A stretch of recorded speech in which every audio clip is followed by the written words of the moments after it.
안녕하세요. 좋은 글을 찾아서 읽어주는 글방지기입니다. 오늘 제가 고른 책은 짧은 단편 소설이고요. 책 제목이 나무를 심는 사람입니다. 지은이는 프랑스 작가 장지오노입니다. 제 인생 책이라 할 만큼 너무나 감동적인 글입니다. 책 앞장에서 이 책을 이렇게 서술해 놓았습니다. 어린이의 동화책보다 얇은 이 책이 왜 그토록 여러 나라 말로 옮겨져 널리 읽히고 있는 것일까? 그 이유는 이 책이 아주 강력한 메시지를 전하고 있기 때문이다.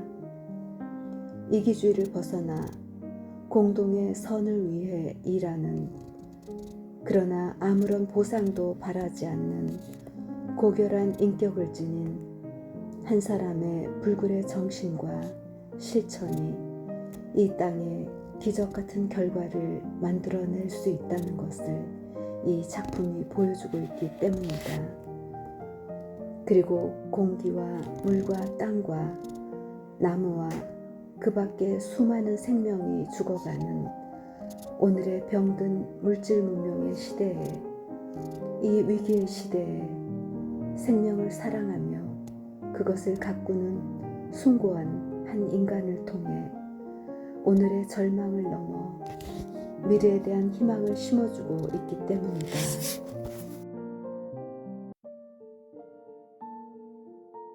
나무를 심는 사람, 장지오노 지음, 김경은 옮김.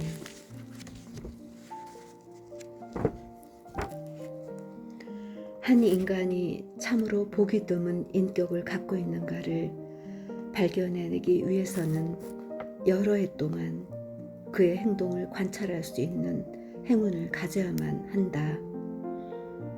그의 행동이 온갖 이기주의에서 벗어나 있고 그 행동을 이끌어 나가는 생각이 더없이 고결하며 어떠한 보상도 바라지 않고, 그런데도 이 세상에 뚜렷한 흔적을 남긴 것이 분명하다면 우리는 틀림없이 한 잊을 수 없는 인격과 마주하는 셈이 된다. 약 40여 년 전이었다. 나는 여행자들에게는 전혀 알려져 있지 않은 고원지대를 오래오래 걸어서 올라다니곤 했다. 그 고지는 프로방스 지방으로 뻗은 알프스 산맥 위에 아주 오랜 고장에 자리 잡고 있었다. 이 지역은 동남쪽과 남쪽으로는 시스테론과 미라보 사이에 있는 디랑스 강의 중류를 경계로 하고, 북쪽으로는 드롬강의 원천으로부터 뒤에까지 이르는 강의 상류를 끝으로 하고 있었다. 그리고 서쪽으로는 꽁따 부네생 평원과 망투산의 지맥이 그 끝이었다. 그곳은 낮은 알프스 지방의 북부 전부와 드롬강의 남쪽 및 보클리즈 지방의 일부 작은 지역에 걸쳐 있었다.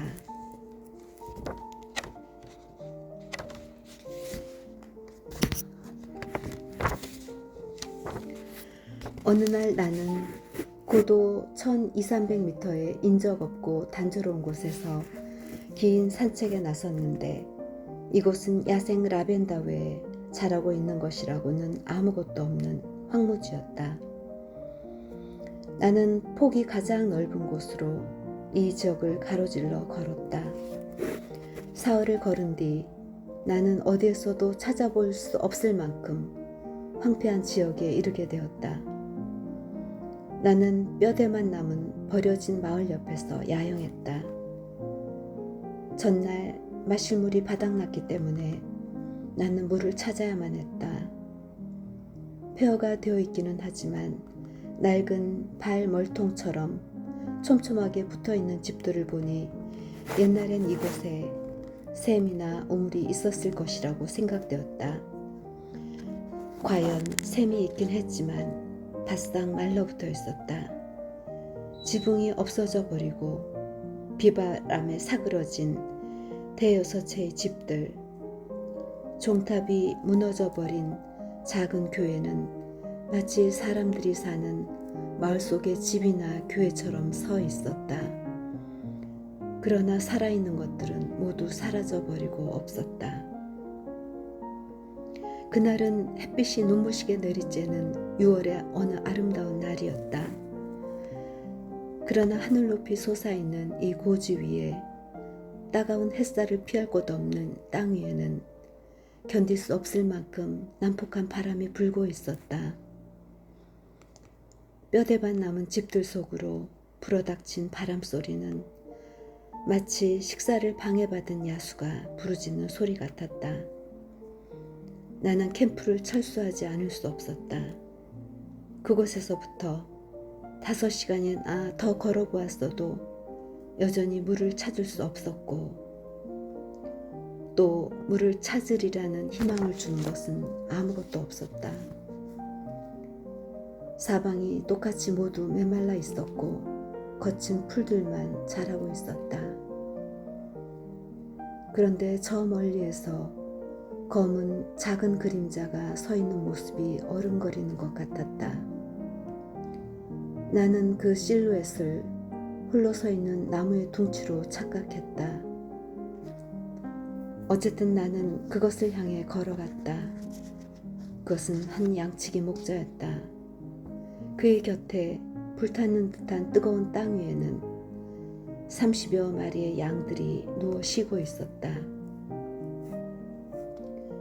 그는 물병을 꺼내 내게 물을 주었다.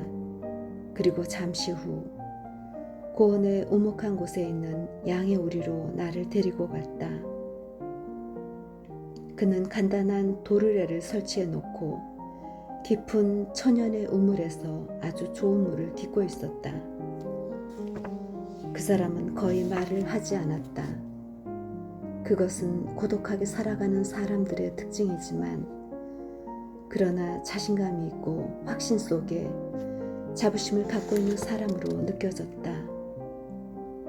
모든 것을 빼앗겨버린 이런 곳에 그런 사람이 살고 있다는 것은 뜻밖의 일이었다. 그는 오두막이 아니라 돌로 만든 제대로 된 집에서 살고 있었다.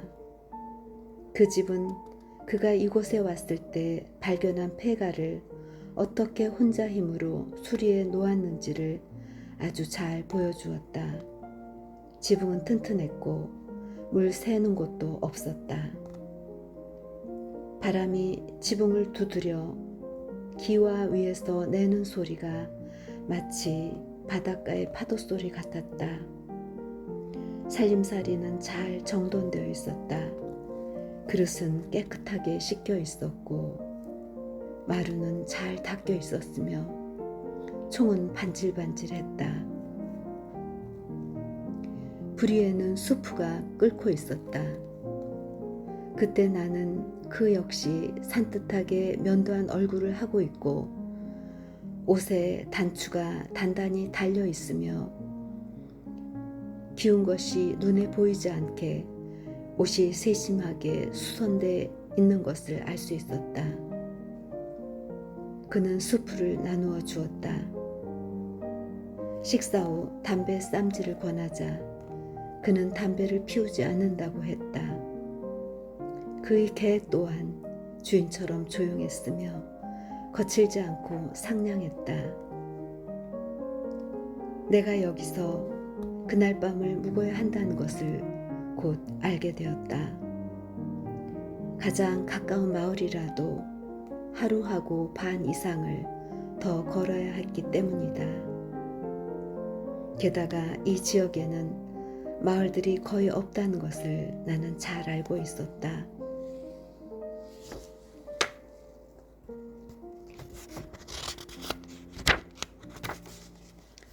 이곳 고지대의 길쓰기에는 서로 멀리 떨어진 너댓 개의 촌락이 흩어져 있을 뿐이었는데 그 마을들은 차가 다니는 길의 맨 끝에 떡갈나무 숲속에 자리 잡고 있었다. 그곳엔 숯을 만드는 나무꾼들이 살고 있었다. 사람들이 힘들게 살아가는 곳이었다. 여름에도 겨울만큼이나 날씨가 혹독한 곳에 촘촘하게 모여 살면서 모든 가정들은 닫힌 세계 속에서의 이기심만을 키워가고 있었다. 분별 없는 야심은 이곳을 벗어나려는 끊임없는 욕망 속에서 정상을 벗어난 행동으로 나타나고 있었다. 남자들은 트럭으로 시내 수출 운반하러 갔다가 돌아오곤 했다. 아무리 굳센 품성을 지닌 사람일지라도 끊임없이 반복되는 실망을 견디지 못하고 무너져 버리곤 했다. 여인들은 또한 가지가지 원한을 마음에 품고 있었다. 사람들은 모든 것을 놓고 경쟁했다. 숯을 파는 것을 놓고 교회의 자리를 놓고 경쟁했다. 미덕들을 놓고 악덕을 놓고 그리고 선과 악이 뒤엉클어진 것들을 놓고 끊임없이 경쟁했다. 게다가 바람 또한 쉬지 않고 신경을 자극했다. 그래서 자살이 그리고 거의 언제나 죽음으로 몰고 가는 정신병들이 전염병처럼 번졌다. 담배를 피우지 않는 그 목자는 조그만 자루를 찾아 들고 와서 도토리 한 무더기를 테이블 위에 쏟아 놓았다. 그는 그 도토리 하나하나를 아주 주의 깊게 조사하기 시작하더니 좋은 것과 나쁜 것을 따로 구별했다. 나는 파이프 담배를 피워 물었다.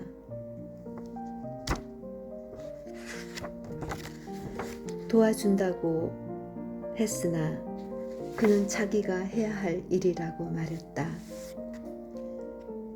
사실 그가 이 일을 기울이는 정성을 보고 나는 더 고집할 수 없었다. 우리의 대화는 그것이 전부였다. 그는 아주 굵은 도토리 한 무더기를 모으더니 그것들을 10개씩 세어 묶음을 만들었다. 그러면서 그는 작은 것이거나 조금이라도 금이 가한 것들을 제쳐놓았다. 더 자세히 조사하기 위해서였다. 그렇게 해서 완벽한 상태의 도토리가 100개 모아졌을 때 그는 일을 멈추었고 우리는 잠자리에 들었다. 이 사람과 함께 있으면 평화가 있었다. 다음날 나는 그의 집에서 하루 종일 쉴 수 있게 해달라고 청했다. 그는 그것을 아주 당연하게 생각했다.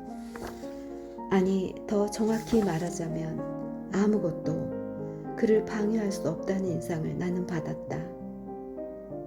그 휴식이 나에게 반드시 필요한 것은 아니었다. 그러나 나는 호기심을 느꼈고 그에 대해 더 알고 싶었다. 그는 양떼를 꺼내어 풀밭으로 데리고 갔다.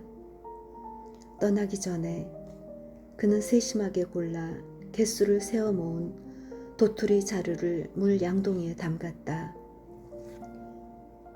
나는 그가 지팡이 대신 대략 길이가 1.5m 정도 되고 엄지손가락만큼 굵은 세막대기를 들고 있는 것을 보았다. 나는 산책하며 쉬며 그가 간 길을 나란히 따라갔다. 양들의 목장은 작은 골짜기 아래에 있었다. 그는 작은 양떼를 개가 물도록 맡기고는 내가 서 있는 곳을 향해 올라왔다. 나의 무례함을 꾸짖으려 오는 것 같아 두려웠으나 전혀 그것이 아니었다. 그것은 그가 가는 길이었다. 그는 내게 달리 할 일이 없으면 자기를 따라오라고 청했다. 그는 거기서 산등성이를 향해 200m를 더 올라갔다. 그가 가려고 한 곳에 이르자 그는 땅에 쇠막대기를 박기 시작했다. 그렇게 해서 구멍을 만들어 그 안에 도토리를 넣고 다시 구멍을 덮었다. 그는 떡갈나무를 심고 있었다. 그곳이 그의 땅인지 나는 물었다. 그는 아니라고 대답했다. 그러면 그 땅이 누구의 것인지 알고 있는 것일까? 그는 모르고 있었다.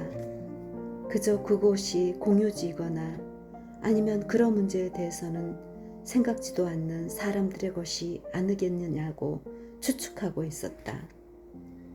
그는 그것이 누구의 것인지 알아볼 생각이 없었다. 그는 아주 정성스럽게 100개의 도토리를 심었다. 그리고 점심 식사 후 그는 다시 도토리 고르는 일을 시작했다. 그는 내가 묻는 말에 대답해 주었으므로 나는 그에게 여러 가지를 끈질기게 물어보았다고 생각한다. 3년 전부터 그는 이런 식으로 고독하게 나무를 심어왔다고 했다. 그래서 그는 10만 그루의 도토리를 심었다. 10만 개의 씨에서 2만 그루의 싹이 나왔다. 그러나 산짐승들이 나무를 갉아먹거나 예측할 수 없는 신의 섭리에 속한 일들이 일어날 경우 이 2만 그루 가운데 또 절반가량이 죽어버릴 것이라고 그는 예상했다. 그렇게 되면 예전에는 아무것도 없었던 이 땅에 1만 그루의 떡갈나무가 살아남아 자라게 될 것이다. 그제서야 나는 그의 나이가 궁금했다. 그는 분명히 50세가 넘어 보였다. 55세라고 했다. 이름은 엘지아루 부피아였다. 지난날 그는 평지에 농장 하나를 갖고 있었고 그곳에서 인생을 가꾸며 살았다. 그런데 하나밖에 없는 아들이 죽었고 뒤이어 아내를 잃었다. 그 후 그는 고독 속에 물러앉아 양들과 개와 더불어 한가롭게 살아가는 것을 기쁨으로 알게 되었다. 그는 나무가 없기 때문에 이곳의 땅이 죽어가고 있다고 판단했다. 그는 달리 중요할 일거리도 없었으므로 이런 상태를 개선해 보기로 결심했다고 덧붙였다. 그때 나 역시 젊은 나이에도 불구하고 고독하게 살아왔기 때문에 다른 고독한 사람들의 영혼에 섬세하게 접근할 줄 알았다. 그럼에도 불구하고 나는 한 가지 실수를 저질렀다. 정확히 말해서 내 젊은 나이는 나 자신과 관련 지어서만 그리고 어떤 행복의 추구만을 염두에 두고 미래를 상상케 했던 것이다. 그래서 나는 30년 후면 1만 그루의 떡갈나무가 아주 멋진 것이 될 것이라는 말을 하고 만 것이다. 그는 아주 간단하게 대답했다.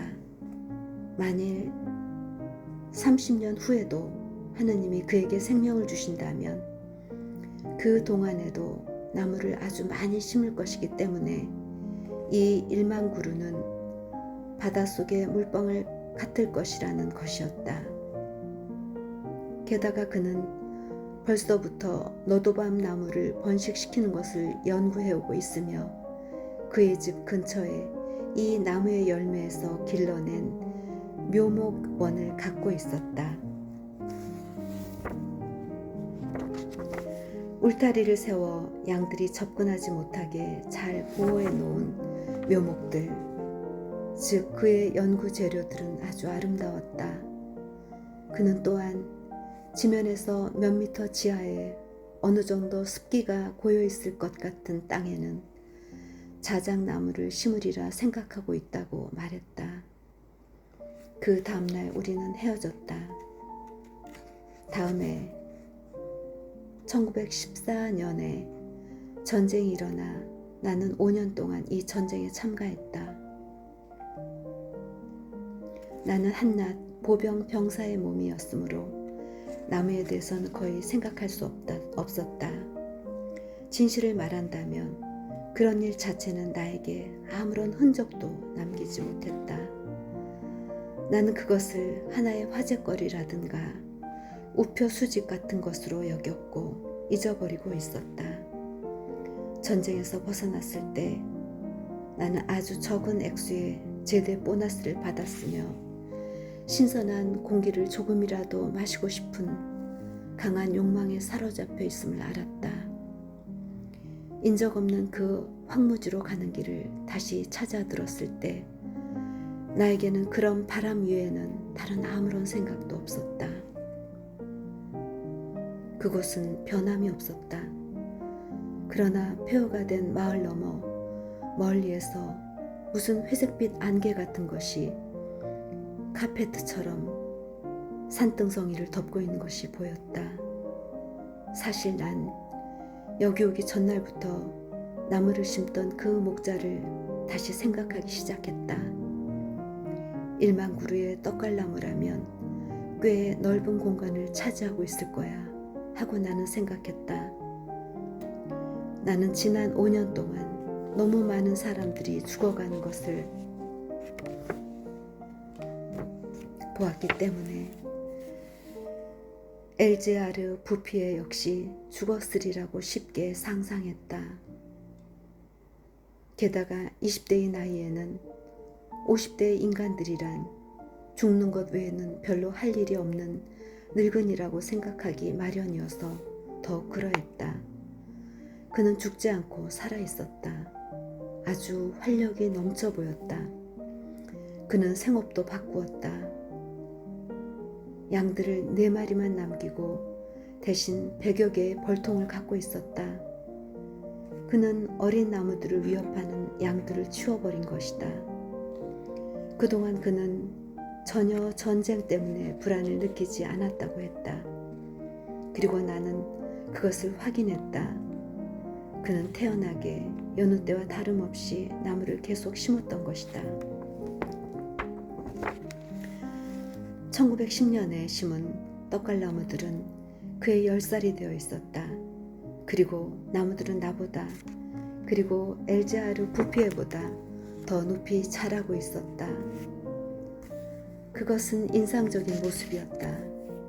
나는 문자 그대로 말문이 막혔다. 엘제아르 부피에도 말이 없었기 때문에 우리는 침묵 속에서 그가 키워놓은 숲을 산책하며 하루를 보냈다. 숲은 3구역으로 나뉘어져 있었는데 가장 폭이 큰 것은 11km나 되었다. 이 모든 것이 오로지 아무런 기술적인 장비도 지니지 못한 한 인간의 손과 영혼에서 나온 것임을 기억할 때마다 나는 인간이란 파괴가 아닌 다른 분야에서는 하느님처럼 유능할 수 있다는 것을 깨닫곤 한다. 그는 자기 생각을 꾸준히 실천해 가고 있었다. 내 어깨 높이에 와닿는 너도밤 나무들이 눈앞에 끝없이 펼쳐져 있는 광경이 그것을 증명해 주고 있었다. 떡갈나무는 빽빽히 자라 있었고 들짐승에게 갉아먹혀 피해를 입은 나이를 넘어서 있었다. 신 자신이 이 피조물을 파괴하려는 섭리를 갖고 있다면 앞으로는 태풍에게나 도움을 청해야 할 것이다. 그는 또 감탄할 만큼 잘 가꾸어진 자작나무 숲을 보여주었다. 5년 전, 그러니까 1915년 내가 베르덩 전투에서 싸우던 시기에 심은 나무들이었다. 밑에 습기가 있으리라고 정확하게 짐작했던 모든 땅에 그는 자작나무를 심었던 것이다. 자작나무들은 젊은이같이 부드러웠고 아주 단호한 모습으로 서 있었다. 창조란 연달아서 새로운 결과를 만들어내는 것 같다. 하지만 엘제아르 부피에는 그런 데에는 관심이 없었다. 아주 단순하게 자신의 일을 고집스럽게 추구할 뿐이었다. 마을로 다시 내려왔을 때 나는 사람들의 기억 속에서는 늘 말라붙어 있던 시내에 물이 흐르고 있는 것을 보았다. 아주 오랜 옛날 어느 때는 이 말라붙었던 시내에 물이 담겨 있었다고 한다. 내가 이 이야기를 시작할 때 소개했던 쓸쓸한 마을들 가운데 몇몇은 옛 갈로 로망의 터전 위에 세워져 있었는데 아직도 그 시대의 흔적이 남아 있었다. 그래서 한때 고고학자들이 와서 이곳을 파헤쳤고 그들은 여기에서 낚시바늘을 찾아내곤 했다. 그러나 20세기에는 약간의 물을 얻기 위해서도 저수통의 도움을 받지 않을 수 없게 되었던 것이다. 바람도 몇 가지 씨앗들을 흩어놓았다. 그래서 물이 다시 나타나자 그와 함께 버드나무가 골풀이, 풀밭이, 정원이, 꽃들이 그리고 삶의 이유 같은 것들이 되살아났다. 그러나 그 모든 변화는 아주 천천히 일어났기 때문에 습관처럼 익숙해져서 아무런 놀라움도 가져다 주지 않았다. 산토끼나 멧돼지들을 잡으려고 외롭게 산을 타는 사냥꾼들은 작은 나무들이 많이 번식하고 있는 것을 분명히 확인했으나 그것은 그저 땅이 자연스럽게 부리는 변덕 탓이라고 여겼다. 그래서 아무도 이 사람의 일에 간섭하지 않았다. 사람들이 그에게 의심을 두었다면 그들은 그에게 반감을 가졌을 것이다. 그는 의심을 느끼게 할 만한 데가 없는 사람이었다. 훌륭하고 고결한 그의 인격 속에 이처럼 끈질긴 고집이 있다는 것을 사람들과 관리들 가운데 누가 상상인들 할 수 있었겠는가. 1920년 이래 난 1년에 한 번씩은 엘자르 부피에를 방문했다. 그동안 그가 좌절하거나 회의에 빠지는 것을 나는 전혀 본 적이 없었다. 그러나 하느님 자신은 그를 그런 어려움 속으로 종종 밀어넣었던 것을 아실 것이다. 나는 그가 겪었을 곤란에 대해서는 헤아려 보지 않았다. 그러나 그와 같은 성공을 거두기 위해서는 역경과 싸워 이겨내야 했을 것이고 그러한 열정이 확고한 승리를 거두기 위해서는 절망과 싸워야 했을 것이라는 것을 쉽게 상상할 수 있었다. 그는 1년 동안에 1만 그루가 넘는 단풍나무를 심었는데 모두 죽어버린 일도 있었다. 그래서 그 다음 해가 되자 그는 단풍나무를 포기하고 너도밤나무를 다시 심었으며 그리하여 떡갈나무들보다 더 성공을 거두었다. 하지만 이런 보기 드문 인격을 가진 사람을 조금이라도 더 정확하게 이해하려면 우리는 그가 철저한 고독 속에서 일했다는 것을 잊어서는 안 된다. 그는 너무나도 완전한 고독 속에서 살았기 때문에 생의 마지막 시기에는 말하는 습관을 잃어버리기까지 했다. 아니 어쩌면 그럴 필요를 느끼지 못했던 것이 아닐까. 1933년 엘제아르 부피에는 깜짝 놀란 산림 관리인의 방문을 받았다. 이 관리는 천연숲의 성장을 위태롭게 할까 두려우니 집 밖으로 불을 피우지 말라는 명령을 이 목자에게 통고했다. 그 관리는 순진하게도 숲이 스스로 혼자 커가는 것은 생전 처음 본다고 말했다.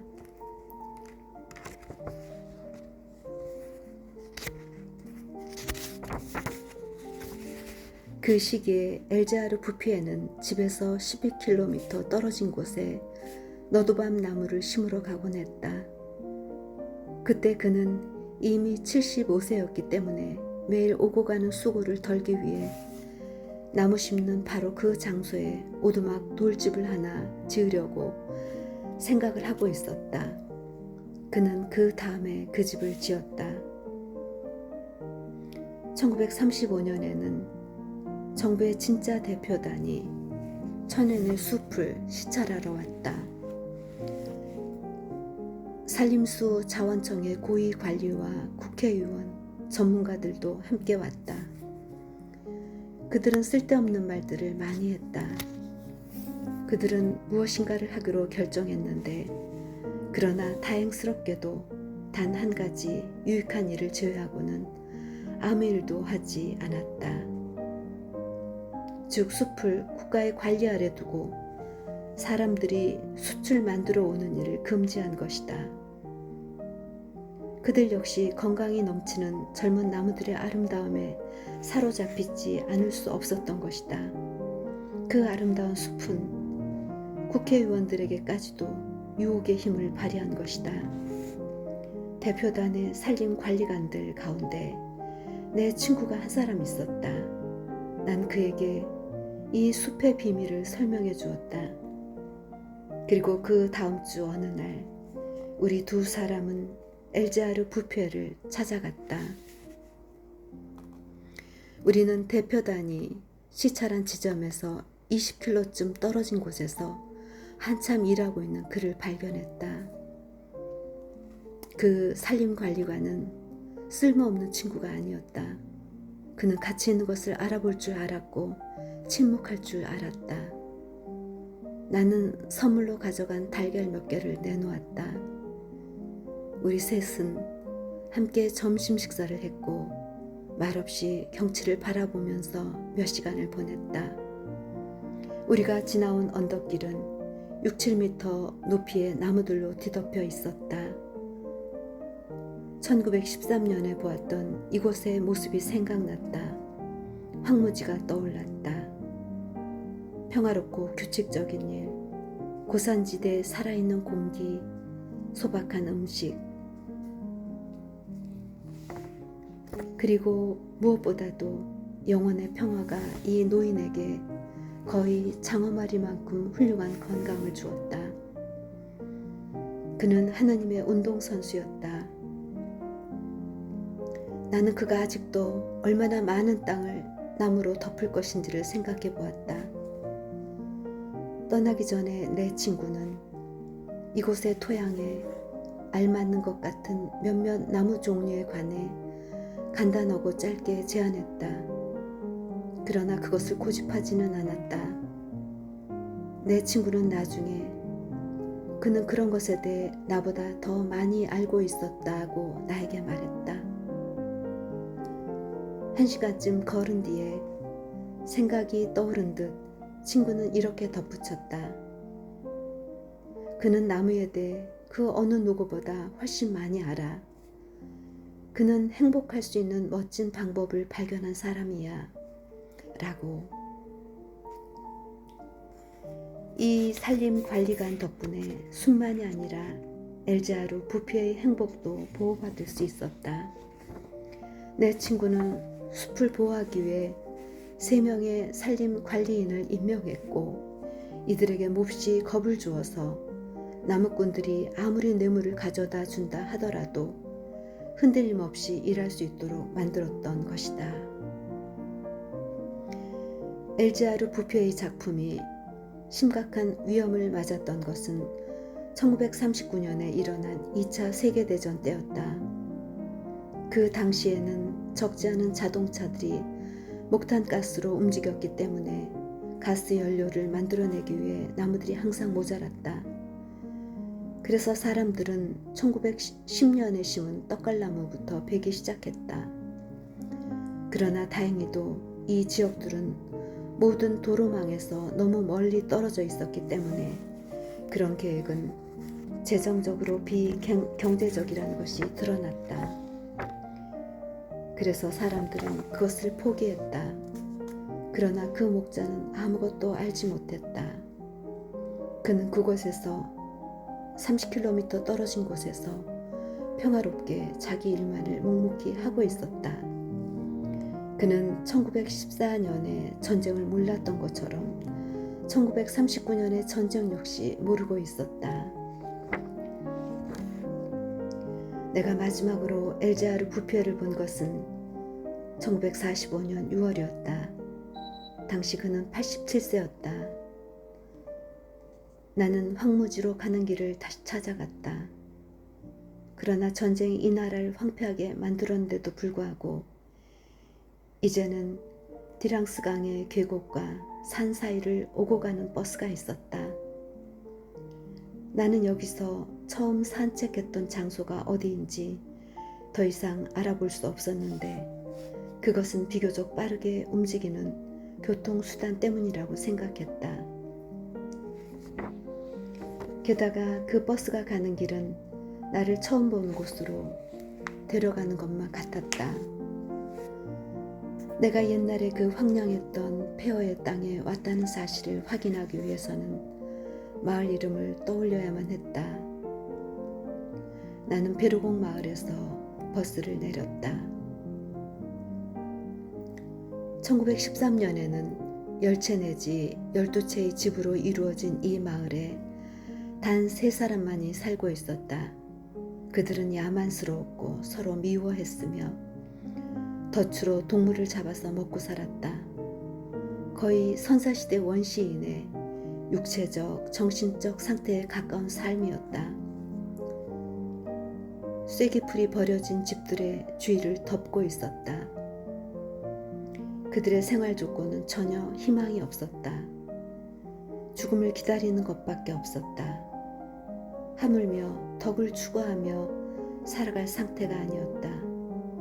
그런데 모든 것이 변해 있었다. 공기까지도.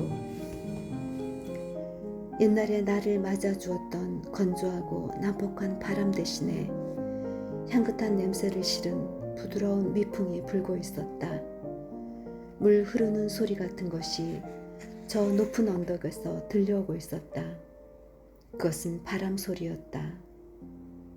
게다가 더 놀라운 것은 물속으로 흘러들어가고 있는 진짜 물소리가 들리는 것이었다. 나는 샘이 만들어져 있는 것을 보았다. 물은 풍부하게 넘쳐 흘렀다.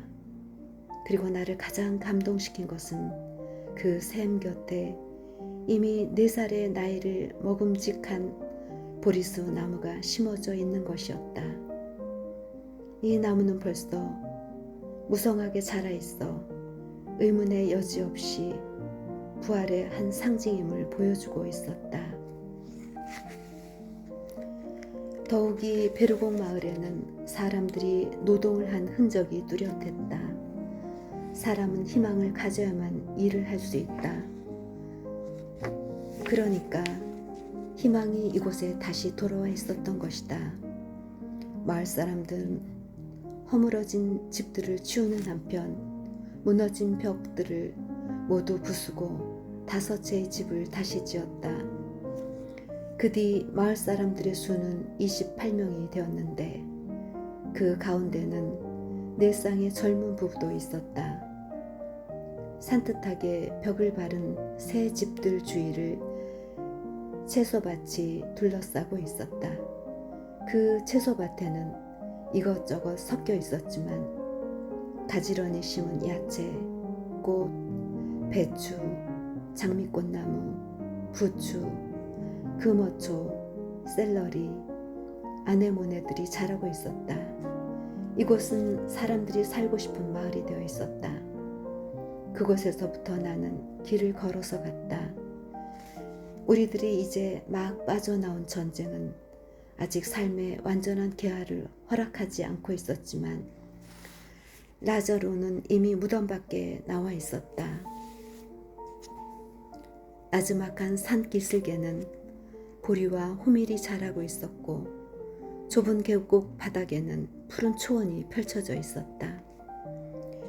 이 지역 전체가 건강과 번영으로 다시 빛나기 위해서는 그로부터 8년의 세월이 흐르는 것만으로 좋겠다. 내가 1913년에 보았던 폐허의 자리에 지금은 잘 단장된 아담하고 깨끗한 농장들이 들어서 있어서 행복하고 안락한 삶을 말해주고 있었다.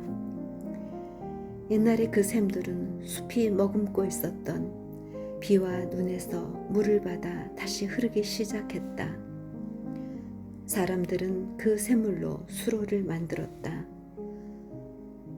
단풍나무 숲속에는 농장마다 샘물이 흘러들어 융단 같은 바카이 위로 넘쳐 흐르고 있었다.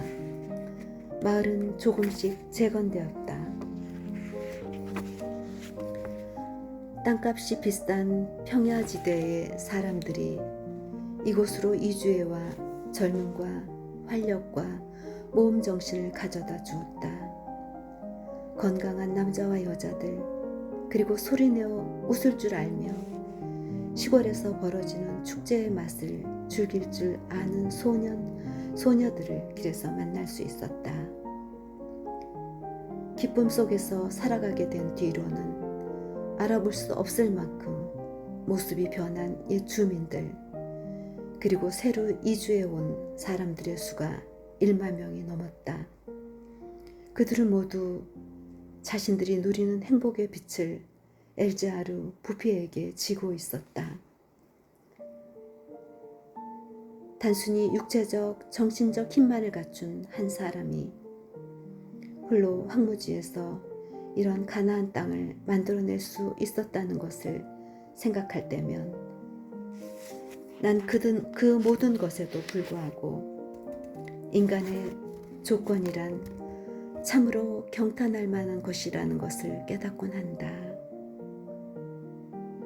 그리고 그런 결과를 얻기 위해 가져야만 했던 위대한 영혼 속의 끈질김과 고결한 인격 속의 열정을 생각할 때마다 나는 신에게나 어울릴 이런 일을 훌륭하게 이루어낼 줄 알았던 그 소박한 늙은 농부에게 무한한 존경심을 품게 된다. 엘즈아르 부피에는 1947년 반농 요양원에서 평화롭게 눈을 감았다.